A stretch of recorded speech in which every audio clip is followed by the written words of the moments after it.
اور عدالت عالیہ نے اس وقت جسٹس منصور علی شاہ لاہور ہائی کورٹ کے چیف جسٹس تھے, انہوں نے فیصلہ کیا عثمان خٹک صاحب کو ریموو کر دیا گیا اور عارف نواز صاحب جو ابھی تک ریسنٹلی تک آئی جی پنجاب تھے ان کو تعینات کیا گیا. میں اس کیس کے اندر وکیل بھی ہوں, یہ بات ڈسکلوز کرنی ضروری ہے. یہ تمام چیزیں کہ بیوروکریٹس کی اتنے سینئر لیول پہ, خاص طور پہ پولیس کی اتنے سینئر لیول پہ, سی سی پی او لیول پہ, آئی جی لیول کے اوپر کیوں دیر پا, جس طرح قانون میں 3 سال کا ٹینیور ان پوسٹنگز کا لکھا ہوا ہے, ان ٹرانسفرز کا لکھا ہوا ہے, یہ اپوائنٹمنٹس ان 3 سالوں کے لیے کیوں نہیں ہوتی ہیں؟ کیا پولیٹیکل موٹیویشن سے لوگوں کو ہٹایا جاتا ہے؟ کیا قانون کا پروسیجر؟ سندھ ہائی کورٹ کا فیصلہ موجود ہے, سپریم کورٹ کا انیتا تراب کیس کا فیصلہ موجود ہے.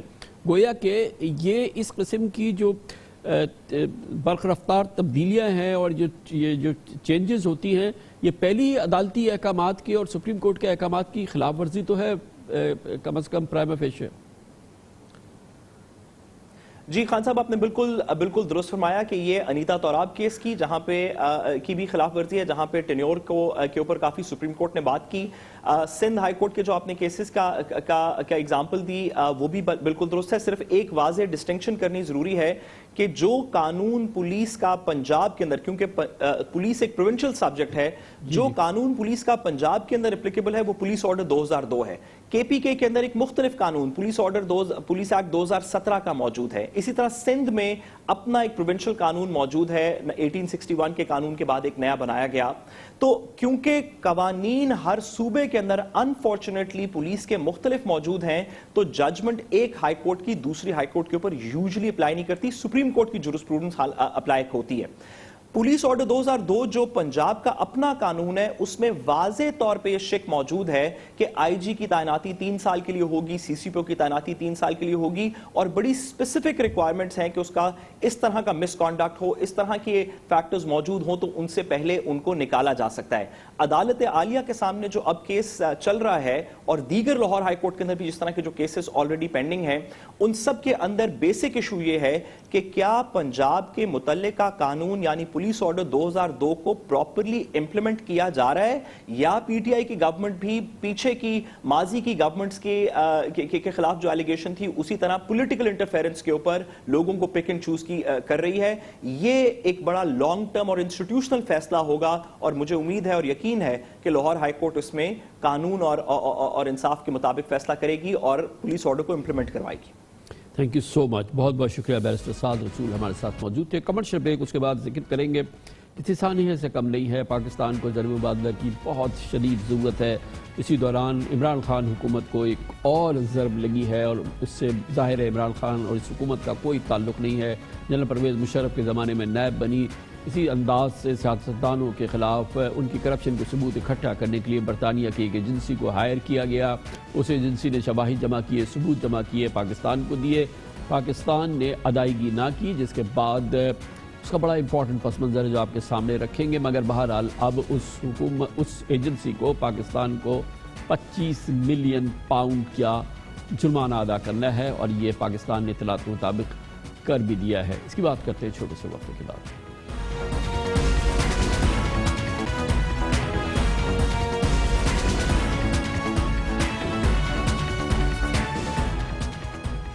سابق صدر جنرل پرویز مشرف کے دور میں نیب جس انداز سے انویسٹیگیشنز کر رہی تھی, کرپشن کے سراغ لگا رہی تھی, اور اس کے بعد صدر جنرل پرویز مشرف کی آخر میں دور میں این آر او ہوا تھا, اس سے منسلک ایک شاخسانہ ہے. موجودہ حکومت کو اور پاکستان کے عوام کو وہ بھگتنا پڑ رہا ہے. پاکستان کے خزانے پر ایک اور بوجھ آیا ہے. وہ اس کی وجہ یہ ہے کہ حکومت پاکستان کو لنڈن میں براڈ شیٹ کمپنی, یعنی کہ انویسٹیگیٹو ایجنسی, جو کہ سمجھیے ایک کھوجی کمپنی ہوتی ہے جو کہ پرائیویٹ انویسٹیگیٹر کی حیثیت سے کام کرتی ہے, اس کو $35 ملین یعنی تقریباً 600 کروڑ روپوں کا جرمانہ ادا کرنا ہوگا. اب پاکستان اس سے بچ نہیں سکتا. مشرف دور میں برطانیہ اور امریکہ میں پاکستانیوں کے خفیہ اثاثوں کا پتہ لگانے کے لیے نیب نے براڈ شیٹ نامی ایک فرم کو ہائر کیا تھا. یہ لنڈن میں کمپنی ہوتی ہے, اور معاہدے کے تحت آف شور اثاثوں کی مالیت کا 20% حصہ براڈ شیٹ کمپنی کو ادا کیا جانا تھا. یہ کمپنیز اسی انداز میں کام کرتی ہیں کہ ہم ایویڈنس جمع کریں گے, ہم انویسٹیگیٹ کریں گے, آپ کے حوالے کریں گے, آپ وصولی کریں اور اس کا 20% آپ ہمیں دیں. تاہم پاکستان کی عدالتوں میں کسی پر بھی الزام ثابت نہیں ہوا. براڈ شیٹ نے اپنا کام کیا تھا اور اس کے بعد پھر ان تمام ملزمان کو NRO دے کے جنرل پرویز مشرف نے معاف بھی کر دیا تھا. یعنی مشرف دور میں نیب بنائی گئی، اساسوں کا پتہ چلایا گیا، کیس بنوائے گئے اور پھر NRO دے کے تمام کیسز کو ٹائیں فش کر دیا گیا. یہ پاکستان کی تاریخ کا ایک بہت ہی تاریک باب ہے، جنرل پرویز مشرف سے منسلک سب سے تاریک باب ہے، اور یہی وہ معاملہ ہے جس کا بار بار عمران خان ذکر کرتے ہیں کہ وہ اب کسی صورت سے NRO دینے والے نہیں ہیں. پاکستان کی ریاست کے تمام اداروں کا یہ فیصلہ ہے کہ اب اس قسم کے کسی بھی کرپشن کے کیس پہ کوئی کمپرومائز یا سمجھوتا نہیں ہوگا. اب خبریں ہیں کہ لنڈن میں پاکستان کے اکاؤنٹس منجمد ہونے پر کیونکہ اس کمپنی نے جو گورنمنٹ آف پاکستان سے منسلک بینک اکاؤنٹس ہے انگلینڈ کے اندر ان کو فریز کرنے کے آرڈرز حاصل کیے ہیں. پاکستان اب براڈ شیٹ کو $27 ملین یعنی 450 کروڑ روپے دینے کے لیے تیار ہو رہا ہے. لیکن لنڈن کی ثالثی عدالت میں جہاں پہ یہ آربیٹریشن ہوئی تھی اور اس میں کیس جیتنے کے بعد براڈ شیٹ کمپنی چاہتی ہے کہ اسے قانونی چارجوئی کا ہرجانہ اور سود بھی دیا جائے، اور وہ تقریباً $35 ملین یعنی 600 کروڑ روپے بنتا ہے. آپ سوچئے کہ اس زمانے میں 600 کروڑ روپے ہمیں دینے پڑیں گے. یہ بہت ہی تکلیف دہ صورتحال ہے. اس کی مزید تفصیلات حاصل کرنے کے لیے لنڈن جاتے ہیں جہاں پر نامور قانوندان بیرسٹر راشد اسلم موجود ہیں. بہت بہت شکریہ بیرسٹر صاحب. بتائیے گا کہ کیا تھوڑا سا اگر اس کا مختصر بیک گراؤنڈ دے دیں کہ کیوں پاکستان یہ ایک تو خیر ظاہر ہے کہ براڈ شیٹ کو ہائر کیا، لیکن پاکستان کیوں یہ آربیٹریشن بھی ہار گیا، یہ تمام کیسز ہار گیا؟ جی اس میں بیسکلی یہ جو کانٹریکٹ ہوا تھا جس میں پاکستان اور براڈ شیٹ کمپنی کے درمیان یہ طے ہوا تھا کہ دونوں میوچلی اس کانٹریکٹ کو ختم کر سکتے ہیں، کوئی ایک پارٹی یک طرفہ ایک کانٹریکٹ کو ختم نہیں کر سکتی. تو 2003 میں جب نیب نے اس کانٹریکٹ کو ختم کیا تو یہ اس کانٹریکٹ کی وائلیشن تھی بیسکلی. اسی وائلیشن کو لے کے براڈ شیٹ کمپنی پہلے لنڈن کی آربیٹریشن جو انٹرنیشنل آربیٹریشن کورٹ ہے اس میں ان کو 22 ملین کا ایوارڈ ہوا ہرجانہ، جس میں 11 ملین وہ تھے جو ان کی لیگل کاسٹ تھی. اب جب ایوارڈ ہو جاتا ہے تو اس کے بعد جس دن یہ ایوارڈ ہو جاتا ہے اس کے بعد 8% انٹرسٹ ریٹ چارج کیا جا سکتا ہے. مطلب اگر جو بھی اماؤنٹ تھی اس پہ 8% انٹرسٹ ریٹ پاکستان نے پے کرنا تھا. تو یہ بڑھتے بڑھتے رقم اس وقت جب تھی تو 32 ملین تھی، 33 ملین تھی، اس کے بعد پھر وہ بڑی، اس میں انٹرسٹ ریٹ بھی ہے، اس میں باقی فردر لیگل کاسٹ بھی ہیں. تو پاکستان نے اس کو پہلے لنڈن کی جو انٹرنیشنل آربیٹریشن کورٹ ہے اس میں لوز کیا، اس کے بعد پھر پاکستان نے اس کے حوالے سے اپیل کی ہائی کورٹ میں. تو ہائی کورٹ نے بھی وہی فیصلہ لنڈن آربیٹریشن کورٹ کا برقرار رکھا کہ اس میں جو کانٹریکٹ کی وائلیشن ہے وہ پاکستان کی جانب سے ہوئی ہے، براڈ شیٹ کمپنی کی جانب سے نہیں ہوئی. اب اس میں ایشو یہ آتا ہے کہ جب اس قسم کے کانٹریکٹس ہوتے ہیں دنیا میں جو ملکوں کے درمیان ہوتے ہیں یا کمپنیز کے درمیان ہوتے ہیں انٹرنیشنلی، تو ان کو بڑی باریک بینی کے ساتھ ان کی ساری شکوں کو دیکھا جاتا ہے. اس میں کوئی نہ کوئی ایگزٹ کلوز اس قسم کی رکھی جاتی ہے جو فیوریبل ہو. تو مجھے یہ ہے کانٹریکٹ دیکھ کے کہ پاکستان کے جو لیگل ٹیم تھی پاکستان کی، انہوں نے اس وقت جب یہ کانٹریکٹ سائن ہوا اس وقت اس کانٹریکٹ ان شکوں پہ کیوں نہیں آبجیکٹ کیا جس کا اب خمیازہ ہمیں بھگتنا پڑ رہا ہے. نارملی جو پاکستان جو بھی کوئی اسٹیٹ اچھا اس میں ایک پہلو یہ بھی ہے نا بیر صاحب، ایک تو یہ کہ یہ ظاہر ہے کہ یہ ایک بہت بڑا ایک فیاسکو ہے. دوسری جانب بہرحال براڈ شیٹ نے کچھ امپورٹنٹ ایویڈنسز، کچھ امپورٹنٹ شواہد، ثبوت، پروفز جو تھے وہ گیدر بھی کیے اور نیب کے حوالے بھی کیے تھے. اس میں بیسکلی جو لسٹ دی گئی تھی وہ 150 لوگوں کی تھی. تو اس میں نیب کا جو کہنا تھا، ان کا جو موقف تھا کہ اس میں سفیشینٹ لوگوں کی لسٹ تھی وہ بہت سارے لوگوں کی تھی، لیکن جو معلومات تھیں وہ بہت کم لوگوں کی پرووائڈ کی گئی تھی نیب کو. نیب جو ایکسپیکٹ کر رہا تھا اس کے حوالے سے انفارمیشن بہت زیادہ آنی چاہیے تھی، لیکن میں پھر کہوں گا کہ اس کو ہم نے اپنے کانٹریکٹ میں کبھی بھی کور نہیں کیا تھا کہ جو 150 لوگ ہیں ان میں سے کتنے لوگوں کی انفارمیشن پوری ہوگی تو ہم پیمنٹ کریں گے یا ہم ان ٹرمز کو پورا کریں گے. لیکن یہ آپ نے دیکھا ہوگا، آپ انگلینڈ میں فالو کر رہے ہیں کہ پاکستان مختلف موقعوں پر بڑی امپورٹنٹ انفارمیشنز گیدر کر چکا ہے پاکستان کے لیڈنگ پولیٹیشنز کے حوالے سے، انگلینڈ میں ان کے ایسٹس کے حوالے سے. لیکن جب یہ کیسز یہاں پہنچتے ہیں، وہ سالڈ ایویڈنس یہاں پہنچتی ہے، چاہے وہ انگلینڈ کی ہو چاہے وہ سوئٹزرلینڈ کی ہو، اس کا کوئی نتیجہ نہیں نکلتا ہے یہاں پہ، چاہے وہ جتنی بھی سالڈ ایویڈنس ہو. جی بالکل، اس میں بیسکلی پاکستان نے اپنے مطابق اس کو یوز کرنا ہوتا ہے اس ایویڈنس کو. پرابلم وہاں پہ آتا ہے کہ جب وہ ایویڈنس لے کے ہم انٹرنیشنل جو انسٹیٹیوشنز ہیں ان کے پاس جاتے ہیں، جیسے اگر NCA کے پاس جائیں تو اس ایویڈنس کو اس طرح سے بلڈ نہیں کیا جائے. یہاں کا جو ادارے ہیں، یہاں کے جو کراؤن پروسیکیوشن سروس ہے یا NCA ہے، اس کو پراپرلی پروسیڈ کر سکیں. اس میں بہت سارے ایسے فلاز ہوتے ہیں جس کی وجہ سے ہمارے بہت سارے کیس جو ہیں وہ پروسیڈ UK میں ہو نہیں پائے. ماضی میں آپ نے دیکھا ہوگا کہ بہت ساری ایسی ایویڈنس جو یہاں پہ آئی. بیرسٹر صاحب، یہ بھی کہا جاتا ہے کہ یہ جو مختلف انیشل ایویڈنس گیدر کی تھی، اس میں وہ ایویڈنس بھی تھی جو پھر پیناما کیس کے اندر گورنمنٹ آف پاکستان نے یوز کی. نواز شریف فیملی کے حوالے سے ایون فیلڈ جو ریفرنس ہے اس کے اندر اس کو یوز کیا گیا ہے. جو ایسٹس شریف فیملی نے خریدے تھے لنڈن میں، وہ انیشلی براڈ شیٹ نے جمع کی تھی. کیا یہ بات صحیح ہے؟ اس حوالے سے کیس کی جو مندرجات ہیں اس کو دیکھنا پڑے گا. اس میں جو براڈ شیٹ ہے اس کا جو کیس ہے، ابھی تک وہ اس کے بہت سارے جو اسپیکٹس ہیں وہ منظر عام پہ نہیں آئے، وہ کہیں پراپرلی پبلش نہیں ہو پایا. لیکن اس میں میں پھر کہوں گا کہ جو پاکستان کا موقف ہے وہ اس حوالے سے پاکستان جب یہ کانٹریکٹ سے وڈرا کر رہے تھے تو براڈ شیٹ نے جب کانٹریکٹ کیا، جب ان کو کانٹیکٹ کیا پاکستان کی لیگل ٹیم کو یا پاکستان کو، تو پراپرلی ہم نے اس کو رسپونڈ نہیں کیا. ہم نے تھوڑا سا وہاں پہ نیگلیجنس کا مظاہرہ کیا کہ ہم ان کو پراپرلی کسی بھی سٹیج پہ میڈیٹ کر کے اس معاملے کو ختم نہیں کر پائے، جس کی وجہ سے یہ چیز طول پکڑتی گئی. اب جب انیشل ججمنٹ UK میں کسی بھی شخص کے ہاتھ آ جاتی ہے تو اس کے بعد بڑا مشکل ہوتا ہے اس کو ریورٹ کرنا، تابقتے کہ اس میں کوئی لیگل ایشوز نہ ہو، اس میں کویسچن آف لا پہ کوئی ایشو نہ ہو یا کوئی اس قسم کی کوئی چیز نہ ہو جس پہ وہ فیصلہ مکمل طور پہ ریورٹ ہو جائے.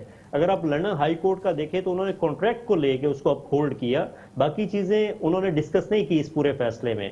تو اگر ایک آدھ کیس میں پاکستان کے حوالے سے کوئی فائدہ ہوا ہے تو میں یہ سمجھتا ہوں کہ اس کیس کو، اس ایشو کو بہت پہلے حل کر لینا چاہیے تھا. یقیناً. بہت بہت شکریہ بیرسٹر راشد اسلم ہمارے ساتھ لندن سے موجود تھے. کمرشل بریک، اس کے بعد ذکر کریں گے عالمی سیاست تاریخی کروٹ لے رہی ہے. عرب دنیا اور اسرائیل کے درمیان تعلقات میں بہتری در بہتری کی خبریں آ رہی ہیں. اختلافات مٹتے چلے جا رہے ہیں. بحران نے بلا شرط اسرائیل کو تسلیم کیا ہے اختتام ہفتہ. سب کی بات کرتے ہیں چھوٹے سے وقفے کے بعد.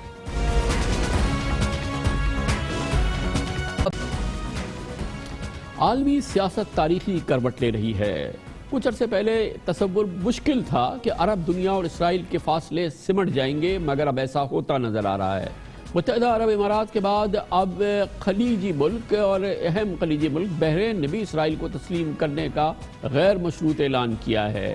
متحدہ عرب امارات اور بحرین سے پہلے اس فہرست میں مصر اور اردن ہمیشہ سے شامل رہے ہیں.